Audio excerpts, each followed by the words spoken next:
Assalamualaikum warahmatullahi wabarakatuh. Halo semuanya, apa kabarnya nih? Semoga baik-baik aja ya.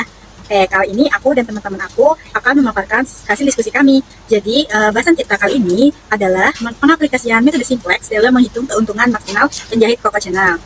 Oke, sebelumnya izinkan aku memperkenalkan tim aku ya.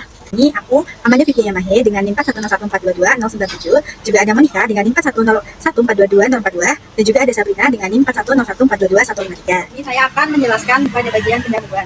Seiring dengan perkembangannya bisnis yang disertai persaingan yang begitu ketat, banyak sekali masalah yang muncul dan turut mempengaruhi usaha produksi berskala kecil. Usaha pembuatan baju adalah salah satu usaha di bidang fashion yang berusaha agar kelangsungan usahanya dapat terus berkembang. Untuk menjaga kelangsungan dan perkembangan usaha pembuatan baju, diperlukan langkah-langkah untuk dapat mengalokasikan bahan baku serta meningkatkan keuntungan.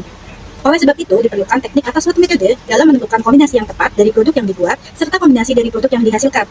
Untuk mengatasi permasalahan tersebut, dapat menggunakan metode simplex yang merupakan bagian dari program linear. Pemrograman linear adalah metode optimasi yang digunakan untuk menemukan nilai optimum dari suatu fungsi tujuan linear dalam kondisi pembatasan tertentu. Pembatasan-pembatasan ini umumnya berkaitan dengan keterbatasan sumber daya seperti bahan mentah, uang, waktu, dan tenaga kerja. Masalah pemrograman linear dapat ditemukan di berbagai bidang dan dapat digunakan untuk membantu membuat keputusan yang tepat dalam memilih alternatif terbaik serta pemecahan paling optimal. Aplikasi pemrograman linear biasanya digunakan untuk optimasi dalam industri, produksi campuran, penjadwalan, masalah transportasi, dan logistik. Pemrograman linear memiliki 3 elemen penting, yaitu pertama, variabel keputusan atau decision variables dinyatakan dalam X1, X2, sampai Xn yang merupakan variabel-variabel yang dipilih sebagai dasar keputusan. Kedua, fungsi tujuan, objective function, yang dinyatakan dengan Z sama dengan Fx1, X2, sampai Sn yang merupakan fungsi yang akan dioptimalkan, memaksimumkan atau meminimumkan. Ketiga, pembatasan atau constraint, dilambangkan dengan JI, X1, X2, sampai Sn, kurang dari atau sama dengan BI, yang merupakan pembatasan-pembatasan yang harus dipenuhi. Jadi, pada laporan kali ini, kita akan menerapkan metode simplex ke dalam suatu kasus di perusahaan Coco Channel, disertai menggunakan teknologi informasi, yaitu aplikasi PEMGM, untuk memperkirakan keuntungan maksimum yang dapat diperoleh dari tiap produksi usaha pembuatan baju dalam satu hari secara cepat dan tepat, sehingga menghasilkan perkiraan perhitungan yang akan akurat.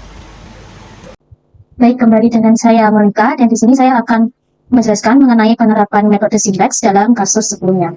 Nah, di sini kita sudah memodelkan kasus tersebut menjadi kalimat matematika seperti ini, sehingga kita akan memaksimalkan fungsi tujuan, yaitu Z sama dengan 40.000 X1 ditambah 35.000 X2, di mana harus memenuhi persamaan berikut, yaitu 1,25 X1 ditambah 0,75 X2, itu kurang dari atau sama dengan 35, kemudian 1,15 X1 ditambah 0,75 X2 itu kurang dari atau sama dengan 35, dan X, Y lebih dari atau sama dengan 0. Nah, dalam menyelesaikan metode simplex, langkah pertama yaitu menambahkan variabel slack, di sini S1 dan S2, ke dalam persamaan 1 dan 2, sehingga menjadi persamaan linear baru. Nah, kemudian kita sudah membentuk model matematika yang baru, kita akan memaksimalkan Z sama dengan 40.000 X1 ditambah 35.000 X2 ditambah 0 S1 tambah 0 S2, di mana harus memenuhi persamaan berikut. Nah, selanjutnya kita akan menyusun program awal. Di sini ada koefisien fungsi tujuan 40.000, 35.000, 0 dan 0 ini koefisien fungsi tujuan. Kemudian ini adalah koefisien dari persamaan 3, yang ini koefisien dari persamaan 4. Nah, yang 35 ini itu nih ya, kuantitinya atau G-nya. Kemudian variabel dalam basis di sini adalah, karena S1 ini 1 0 ya, jadi di sini S1 terus S2 di sini 0 dan 1 di sini S. Kemudian CB-nya atau koefisien dari variabel dalam basis itu, karena S1 S2 ya, berarti 0 dan seperti itu. Nah, kemudian kita akan menghitung iterasi pertama. Nah, iterasi pertama ini kita akan menghitung ZJ-nya berapa, selisih dari ZJ dengan ZJ-nya berapa, kemudian kita akan menentukan kolom kunci dan kolom baris. Nah, hal pertama yang kita akan hitung adalah ZJ-nya, dan kita akan hitung dengan cara mengalikan ini dan ini, CB dan ini masing-masing dari koefisien X1, X2, X1, dan X2 dengan, terus kemudian kita jumlahkan seperti ini. 0 kali 35 ditambah 0 kali 35 sama dengan 0. 0 kali 1,25 ditambah 0 kali 1,15 sama dengan, karena ini dikalikan 0 semua ya, dan kalau dijumlahkan hasilnya juga 0, maka ZJ-nya itu sama dengan 0.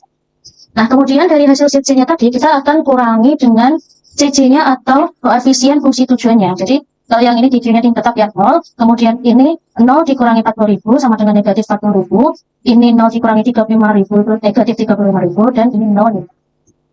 Nah, penentuan kolom kunci itu kita pilih bilangan negatif yang paling terkecil. Nah, karena negatif 40.000 itu bilangan negatif yang paling terkecil, hingga yang satu kolom dengan negatif 40.000 ini kita jadikan kolom kunci. Selanjutnya untuk menentukan kolom baris, kita akan membagikan 35 ini dan 35 ini dengan koefisien yang ada di kolom kunci, yaitu 1,25 dan 1,15. Diperoleh 28 dan 30,43. Nah, untuk menentukan kolom baris, kita pilih bilangan positif yang paling terkecil atau 0.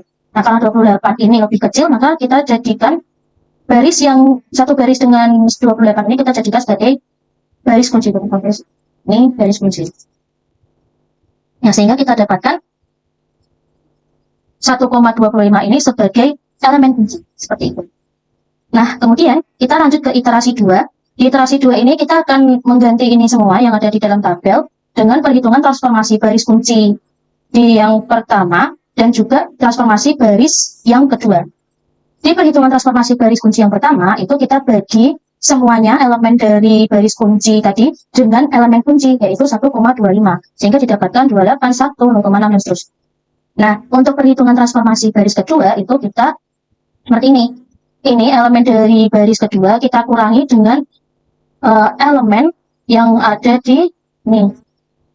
Elemen yang ada di kolom kunci sebelumnya, yaitu 1,15 dikali dengan baris elemen di baris kunci, yaitu 28 sama dengan 2,4 dan seterusnya, sehingga kita dapat seperti ini.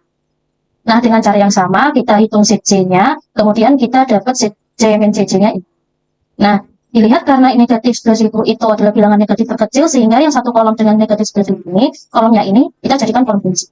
Nah, kemudian untuk kolom baris juga sama, sehingga didapatkan ini sama ya 46,67, tapi kita akan memilih yang di baris kedua, sehingga elemen kuncinya adalah 0,06.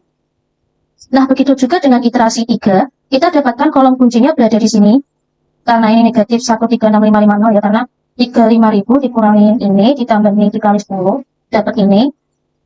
Jadi kita jadikan kolom kunci, kemudian dibagi ini sama dengan 0, ini negatif ya, kita pilih yang bilangan positif kecil atau 0. Jadinya yang ini sama ini, kita dapatkan elemen kuncinya adalah 10. Nah, begitu juga dengan iterasi 4. Nah, sekarang kita lihat, karena di iterasi 4 ini, hasil dari ZJ min CJ-nya itu sudah positif atau 0 ya, lebih dari atau sama dengan 0, maka program ini sudah optimal, sehingga kita dapatkan himpunan penyelesaiannya itu X1 sama dengan 0 dan X2 sama dengan 46,67 dengan nilai maksimum Z-nya 16,33456. Baik, demikian dari saya. Terima kasih. Kembali lagi bersama Sabrina. Di sini saya akan menjelaskan penggunaan perangkat lunak POMQM untuk menyelesaikan masalah ini. Yang pertama, kita buka dulu software POMQM pada perangkat yang kita miliki. Berikut adalah tampilan awal pada perangkat lunak POMQM. Kita dapat tutup menu ini. Selanjutnya di sebelah kiri terdapat panel modul tree. Kita pilih bagian linear programming. Tampilan akan berubah menjadi seperti ini. Kita dapat memasukkan judul proyek yang akan kita buat. Semisal di sini saya menggunakan prolin. Lalu kita dapat menyesuaikan jumlah constraint, variabel, dan juga objektifnya. Di sini tidak ada perubahan, maka saya akan langsung tekan Oke. Nah, di sini kita dapat memasukkan sesuai dengan model matematika yang telah dibuat tadi. Apabila sudah, kita dapat klik solve, lalu tampilan akan berubah menjadi seperti ini, di mana nilai maksimumnya sudah ditemukan. Kita juga bisa melihat iterasi yang telah kita lakukan pada metode simplex secara manual. Kita dapat mencocokkannya apakah sesuai atau tidak.